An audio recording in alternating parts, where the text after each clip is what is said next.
ഇപ്പോഴാ മുളന്തില്ലല്ലോ കണ്ണാ. ഇല്ല സർ, ഇപ്പൊ എനിക്ക് ശരിക്കും നടക്കാൻ പറ്റുന്നുണ്ട്. അപ്പോ എന്റെ പേഷ്യന്റ് എല്ലാവരെയും പോലെ നടന്നു തുടങ്ങിയല്ലേ? അങ്ങനെ നടന്നു തുടങ്ങുന്നതിന് മുമ്പ് ഒരുപാട് സംഭവങ്ങൾ ഉണ്ടായി സർ. മലയ്ക്ക് പോകുന്ന എന്നെ ആക്രമിക്കാൻ പലരും വന്നു.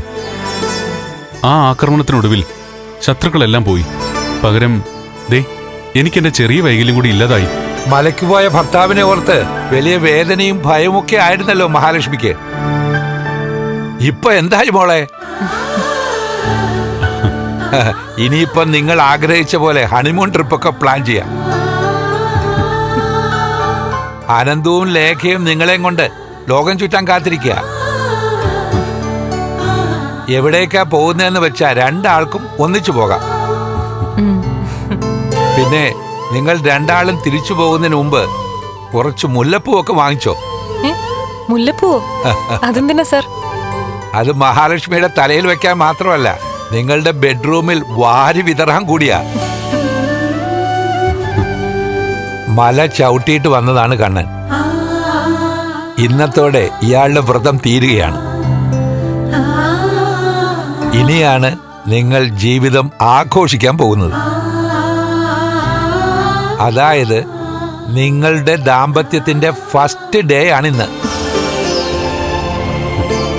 കല്യാണം കഴിഞ്ഞ ശേഷം രണ്ടാളും എല്ലാ അർത്ഥത്തിലും ഭാര്യ ഭർത്താക്കന്മാരാകാൻ പോകുന്ന ദിവസം.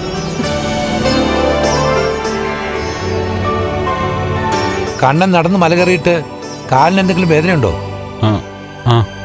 മസിലൊക്കെ ചെറുതായിട്ട് പിടിക്കുന്നുണ്ട് സർ. അത് നല്ലതാ. മല കയറിയിട്ട് വരുന്ന എല്ലാവർക്കും ഈ പറയുന്ന മസിൽ പിടുത്തവും മുട്ടുവേദനയൊക്കെ ഉണ്ടാവും. അതും 20 വർഷങ്ങൾക്ക് ശേഷം ആദ്യമായിട്ടാണ് ഇപ്പോ കണ്ണൻ അയ്യപ്പ സന്നിധിയിലെത്തുന്നത്. ഈ മണ്ഡലകാലത്ത് തനിക്ക് തരേണ്ടതെല്ലാം തന്നു. സ്വാമി ശരണം. അപ്പോഴേ രണ്ടാളും വാ, ഇന്നിനി ഒരു ചായയൊക്കെ കുടിച്ച് ബ്രേക്ക്ഫാസ്റ്റ് ഒക്കെ കഴിച്ചിട്ട് പിരിയാ. ശരി സർ.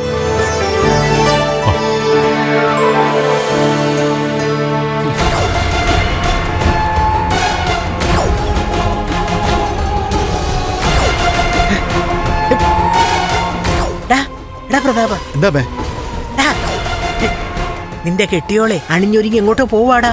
അവളുടെ മരുമകൻ മരിച്ച സ്ഥിതിക്ക് ഇനിയിപ്പൊ നീ അവളോട് ചൂടാകാനൊന്നും നിൽക്കണ്ട കേട്ടോ. നല്ല രീതിയിൽ സംസാരിക്കുകയും പെരുമാറുകയും ഒക്കെ ചെയ്താൽ മതി. എന്തായാലും അവള് മധുരമുള്ള പായസം വെച്ചതൊന്നല്ലോ. അതെ അതെ, സാധാരണ അവൾ ഉണ്ടാക്കുന്നതിനേക്കാളും നല്ല ടേസ്റ്റ് ഉണ്ടായിരുന്നു. അത് സാധാരണ ഉണ്ടാക്കുന്ന പായസം തന്നെ ആയിരുന്നു. പിന്നെ മധുരമുള്ള വാർത്ത കേട്ടത് കൊണ്ടാണ് നമുക്കത് ഒരുപാട് ടേസ്റ്റ് ഉള്ളതായിട്ട് തോന്നിയത്. ശരിയാ, ചിലപ്പോ ആയിരിക്കും അമ്മേ.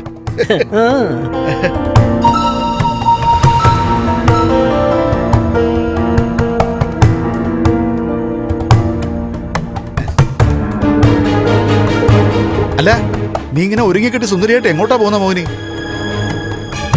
എനിക്കൊന്ന് മാർക്കറ്റ് വരെ പോണം. എന്നാ പിന്നെ നമുക്ക് ഒന്നിച്ചു പോകാമായിരുന്നല്ലോ. അങ്ങനെ ഒന്നിച്ചു പോകുന്ന പതിവൊന്നും ഇല്ലല്ലോ. ഞാൻ സാധാരണ ഒറ്റയ്ക്കല്ലേ പോകുന്നത്. പക്ഷേ വെയിലത്ത് നിന്നെ ഒറ്റയ്ക്ക് വിടുന്നത് ശരിയല്ലെന്ന് ഞാൻ ഇവനോട് പറഞ്ഞു. അതുകൊണ്ടാ ഇവൻ നിന്റെ കൂടെ വരാന്ന് പറഞ്ഞത്. തൽക്കാലം എനിക്ക് വേണ്ടി ആരും കഷ്ടപ്പെടണ്ട. ഞാൻ പോയിട്ട് വരാം. മോഹിനി, വരുമ്പോ കറി എന്തെങ്കിലും ഉണ്ടാക്കി വെക്കണോ? അങ്ങനെ ഒരു പതിവ് ഇല്ലല്ലോ. എല്ലാവർക്കും വേണ്ടത് ഞാൻ ഉണ്ടാക്കി വെച്ചിട്ടുണ്ട്.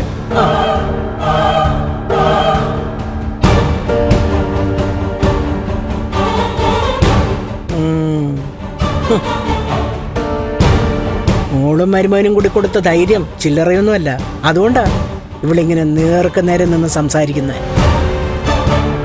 ഇനിയിപ്പോ ഇവളുടെ അവസ്ഥ പഴയതിനേക്കാളും പരിങ്ങല്ലാവുമല്ലോ അമ്മേ. മരണാനന്തര ചടങ്ങുകളൊക്കെ ഒന്ന് കഴിയട്ടെ, എല്ലാം ഒന്നും ആറി തണുക്കട്ടെ. അതിനുശേഷം എന്റെ വിശ്വരൂപം അവള് കാണാൻ പോകും. ഇനി സാവകാശം ഒന്നും കൊടുക്കരുത്.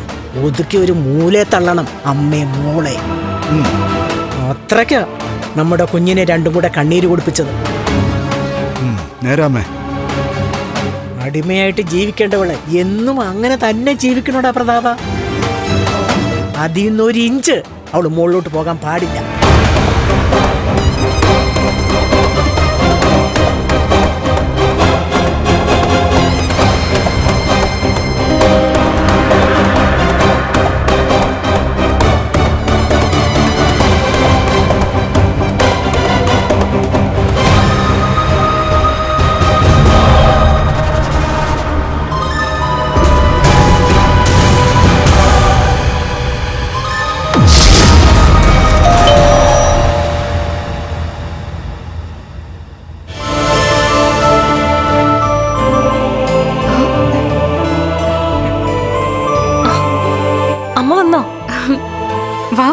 വരുന്നു.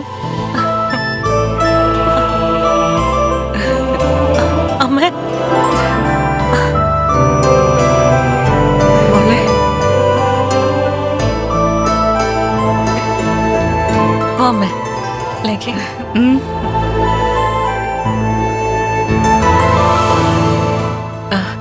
കണ്ണൻ എവിടെ മോളെ?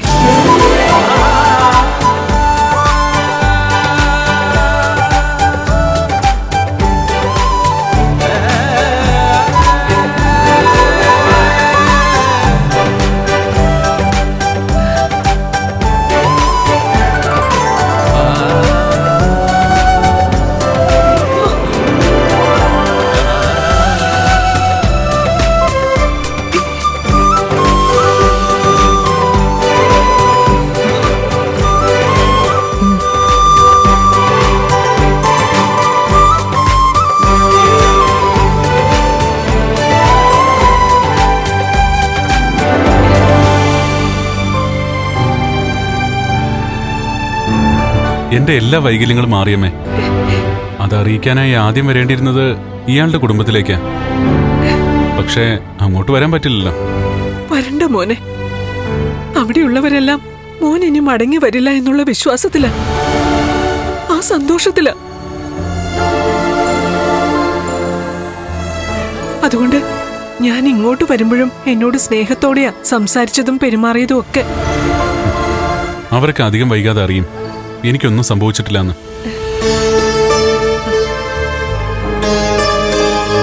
പക്ഷേ അപ്പോഴും ഞാൻ വീൽ ചെയറിൽ നിന്ന് എഴുന്നേറ്റ കാര്യം അവരറിയാൻ പാടില്ല. ഒരിക്കലും അറിയിക്കരുത്. നിങ്ങളുടെ രണ്ടാളുടെയും തകർച്ച ആഗ്രഹിക്കുന്നവർക്ക് മോൻ നടക്കുന്നത് ഒരിക്കലും സഹിക്കാൻ പറ്റില്ല.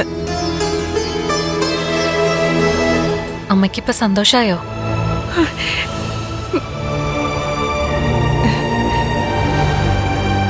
എനിക്ക് കണ്ണേട്ടനെ കല്യാണം കഴിക്കാൻ സമ്മതമാണെന്ന് പറഞ്ഞപ്പോ ഏറ്റവും കൂടുതൽ എതിർത്തത് അമ്മയാ.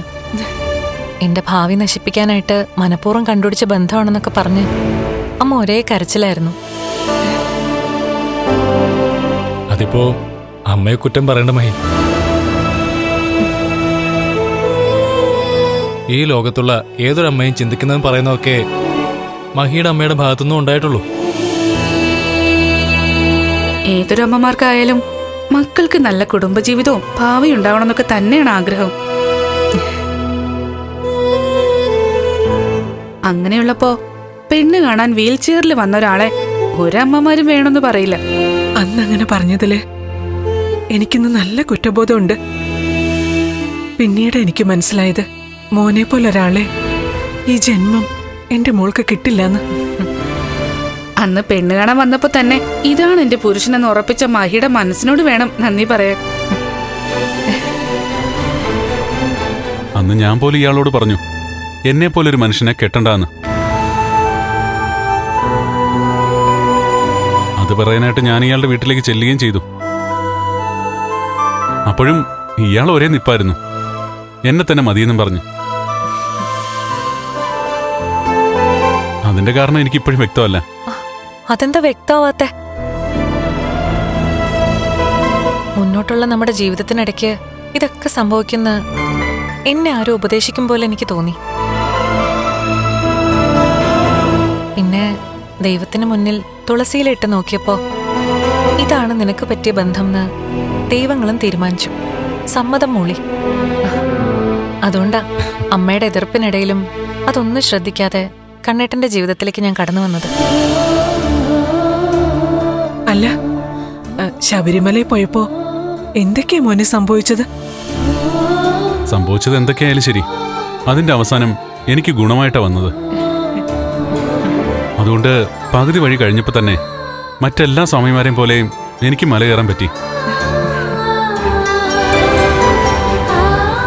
എന്നുവെച്ചാ അതും നല്ലതിനു വേണ്ടിയുള്ള സ്വാമിയുടെ ഒരു പരീക്ഷണമായിരുന്നു എന്നർത്ഥം. അമ്മയും കുട്ടി അകത്തേക്ക് ചെല്ലും മഹി. വാ അമ്മേ.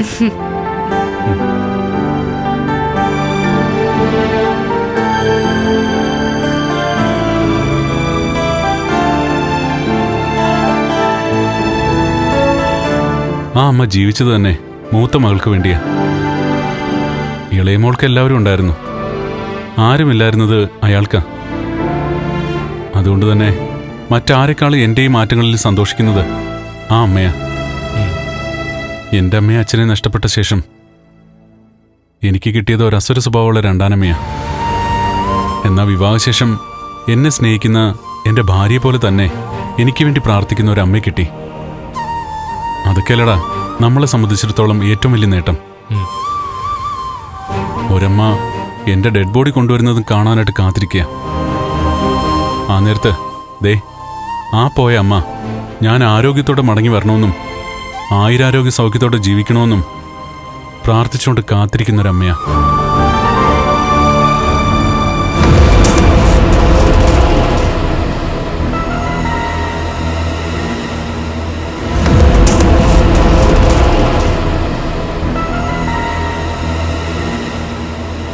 അല്ല മേഘ, ഇതുവരെ കണ്ണന്റെയും മാർക്കോയുടെയും പേര് പുറത്തു വന്നിട്ടില്ല. അത് വരേണ്ട സമയം കഴിഞ്ഞില്ലേ?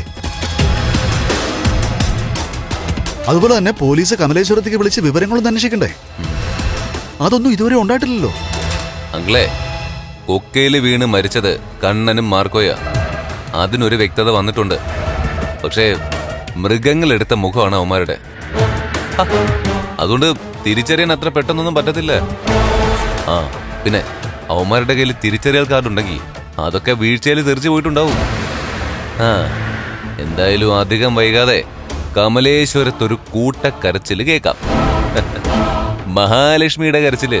കരുണമോൾ അതിനുവേണ്ടി കണ്ണിൽ എണ്ണ ഒഴിച്ച് കാത്തിരിക്കുക. ഇനി മോളെ നിരാശയാക്കാൻ പറ്റില്ല. എന്റെ അച്ഛനമ്മയും പോലെ അങ്കിള് സംസാരിക്കരുത്. അങ്കിള് ഇത്രത്തോളം കാര്യങ്ങൾ എത്തിച്ചില്ലേ? ഹോസ്പിറ്റലിൽ മരണത്തോട് മല്ലടിച്ച് കിടക്കുന്നത് സാഗറാണെന്ന് വ്യക്തമായില്ലേ? അവന് കൂട്ടിരിക്കുന്നത് ലോപ്പസാ. അപ്പോ പിന്നെ ഇനി കണ്ണനെയും മാർക്കോയും പറ്റി ചിന്തിക്കേണ്ട കാര്യമുണ്ടോ? അങ്കിള് പറ. ഇനിയിപ്പൊ കണ്ണന്റെ മരണാനന്തര ചടങ്ങുകളൊക്കെ കഴിഞ്ഞതിന് ശേഷം മഹാലക്ഷ്മിയെ എങ്ങനെ കൈകാര്യം ചെയ്യണമെന്ന് മാത്രം അങ്കിൾ ആലോചിച്ചാൽ മതി. കണ്ണനില്ലാത്ത ലോകത്ത് മഹാലക്ഷ്മിക്ക് പിന്നെ എന്ത് പ്രസക്തിയാണ്? ഒരു പ്രസക്തിയില്ല. നമ്മളെല്ലാവരും കൂടി അവളുടെ പേരിലുള്ള സ്വത്തുക്കളെല്ലാം തിരിച്ചെഴുതി വാങ്ങിക്കും. അവളെ കൊണ്ട് ബലമായിട്ട് ഒപ്പിടിയിക്കും. അതല്ലെങ്കിലും കണ്ണന്റെ സ്വത്തുക്കൾ കിട്ടേണ്ടത് ഉണ്ണിക്കും മഞ്ജുവിനുമാ. അവിടെ മഞ്ജുവിൽ നിന്നും സാഗറിനെ വേർപെടുത്താണ് വേണ്ടത്. ഇനി സാഗർ മരിച്ചില്ലെങ്കിൽ അവനെ നമുക്ക് പുകയ്ക്കണം. എന്നിട്ട് മഞ്ജുവിനെ തിരിച്ചു പിടിക്കണം. അതോടെ കമലേശ്വരത്തെ ഭരണം എനിക്കും ഉണ്ണിക്കും ഏറ്റെടുക്കാൻ പറ്റും. ഫൈനാൻസിയേഴ്സും കൺസ്ട്രക്ഷൻസും ഒക്കെ ഉണ്ണിക്ക് കൊടുത്തേക്കണേ. അതവൻ എടുത്തോട്ടെ. കള്ളക്കിളവൻ ഇയാൾക്ക് അത്യാഗ്രഹം തുടങ്ങി. മേഘ, പിന്നെ ഈ ജ്വല്ലറിയും മറ്റു സ്വത്തുക്കളൊക്കെ ഉണ്ടല്ലോ. ആ അത് മതി എനിക്ക്.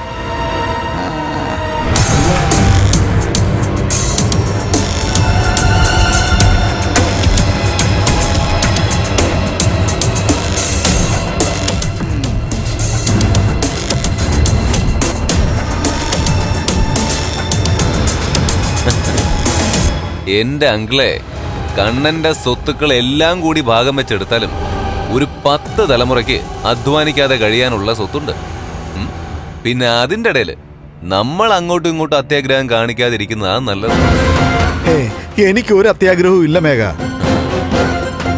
പിന്നെ ഫിനാൻസിയേഴ്സും കൺസ്ട്രക്ഷൻ കമ്പനിയും ഒക്കെ ഉണ്ണി ഭരിക്കുന്നത് കാണാൻ കാത്തിരിക്കുക. കാരണം മോളെ, അവര് തമ്മിലുള്ള ബന്ധം ഒന്ന് ഊട്ടി ഉറപ്പിക്കണമെന്നുണ്ടെങ്കിൽ അതൊക്കെ ഒന്ന് നടക്കണം. അങ്കിളെ, ഇനിയിപ്പോ അതൊക്കെ നടന്നു കഴിഞ്ഞെന്നങ്ങ് കൂട്ടിക്കും അങ്കിള്. കണ്ണന്റെ ചിത കൂട്ടിക്കഴിഞ്ഞാൽ അവന്റെ 16 കഴിഞ്ഞിട്ട് നമ്മൾ ഒന്നേന്നെണ്ണി തുടങ്ങും. മഹാലക്ഷ്മിയുടെ പതനവും കമലേശ്വരത്തെ സ്വത്ത് പങ്കിടലും ഒക്കെ.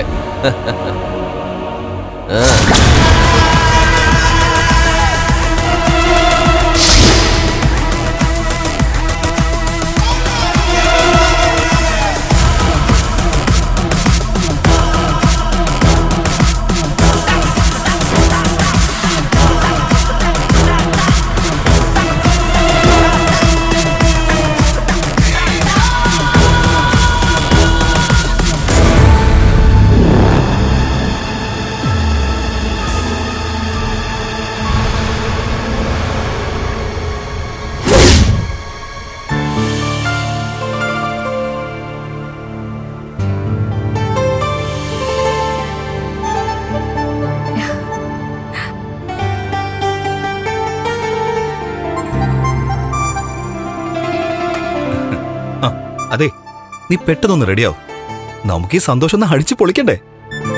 ഞാനിത് അങ്ങോട്ട് പറയാൻ വരുമായിരുന്നു. ഏതെങ്കിലും ഒരു 5 സ്റ്റാർ ഹോട്ടലിൽ പോയി നമുക്ക് ഡിന്നർ കഴിക്കാം. എന്ത് പറഞ്ഞാലും നിനക്ക് ഈ 5 സ്റ്റാറും 7 സ്റ്റാറും ഒക്കെ ഉള്ളൂ പുറത്തുനിന്ന് ഫുഡ് കഴിക്കാൻ. പക്ഷെ അതിനു മുമ്പ് നമുക്കൊന്ന് ചുറ്റിയടിക്കണ്ടേ? ഉണ്ണിയേട്ടൻ എങ്ങോട്ടാ പോണ്ടെന്ന് വെച്ചാ പറഞ്ഞോ, അവിടെയൊക്കെ ഞാൻ വന്നോളാം. അത്രയ്ക്ക് സന്തോഷമുള്ള ദിവസം ഇന്ന്. ഏത് നിമിഷവും ബോഡി വരും. പിന്നെ കുളി കഴിയുന്നതുവരെ പുറത്തിറങ്ങാൻ പറ്റില്ല. അതുകൊണ്ടാണ് ഞാൻ പറഞ്ഞത് ഇന്നത്തെ ദിവസം നമുക്ക് പരമാവധി മുതലാക്കണമെന്ന്. നമ്മൾ അങ്ങോട്ട് പുറപ്പെടുമ്പോ ആംബുലൻസ് വരുമായിരിക്കോ? ഏയ്, അങ്ങനെയൊന്നും വരില്ല.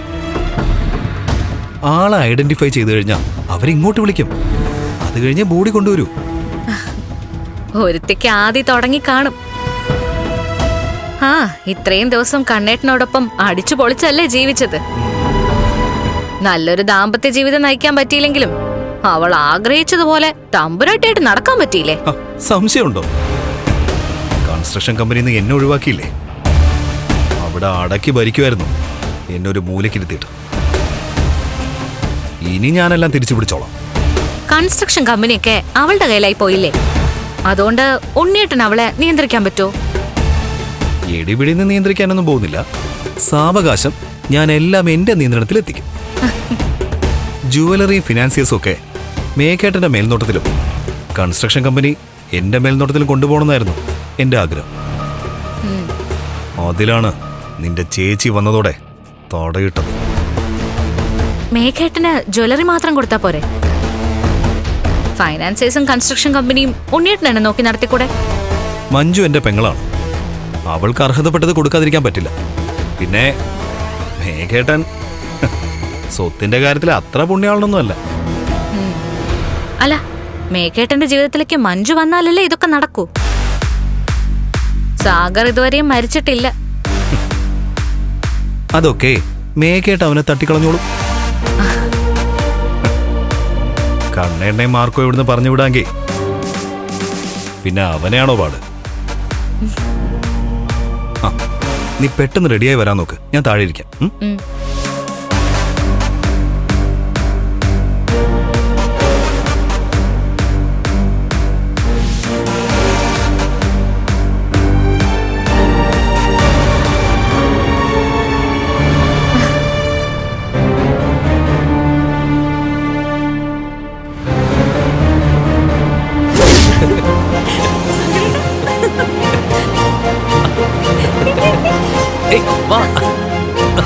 മഞ്ജു, പേടിക്കണ്ട.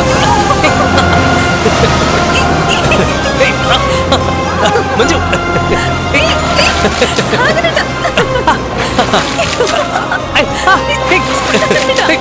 മഞ്ജു, ഇനി കണ്ണേട്ടിനും എടുത്തിക്കും ഇതുപോലെ കൈ പിടിച്ച് കോർത്ത് നടക്കാൻ പറ്റുമല്ലേ? ഉറപ്പായിട്ടും. പക്ഷേ ഇവിടെ പറ്റില്ല. ഈ നാട് വിട്ട് മറ്റേതെങ്കിലും കടൽ തീരത്ത് പോണം. അതുകൊണ്ടല്ലേ അവര് മൂന്നാർ പോകാൻ പോകുന്നേ. അവിടെ കടലില്ലല്ലോ. കടലില്ലെങ്കിലും പ്രകൃതി അനുഗ്രഹിച്ച സ്ഥലമല്ലേ. എന്നെയും ഇപ്പൊ ആരും കാണാൻ പാടില്ല. നമ്മുടെ ശത്രുക്കളുടെ കണ്ണില് ഞാനിപ്പോഴും സീരിയസ് ആയിട്ട് ഹോസ്പിറ്റലിലാണ്. പിന്നെ നീ 2-3 ദിവസം ഒറ്റയ്ക്കിരുന്ന് ബോറടിച്ചല്ലേ, അതുകൊണ്ടാ ഞാൻ ഇങ്ങോട്ടേക്ക് വരാന്ന് കരുതിയത്. ഇല്ല, ഞാൻ പറഞ്ഞില്ലേ 1-2 ദിവസമായിട്ട് എനിക്ക് ഒരു ബോറിങ്ങും ഇല്ലായിരുന്നു. ഏട്ടത്തി കൂടെ ഉണ്ടായിരുന്നത് കൊണ്ട് ഞാൻ ഹാപ്പി ആയിരുന്നു.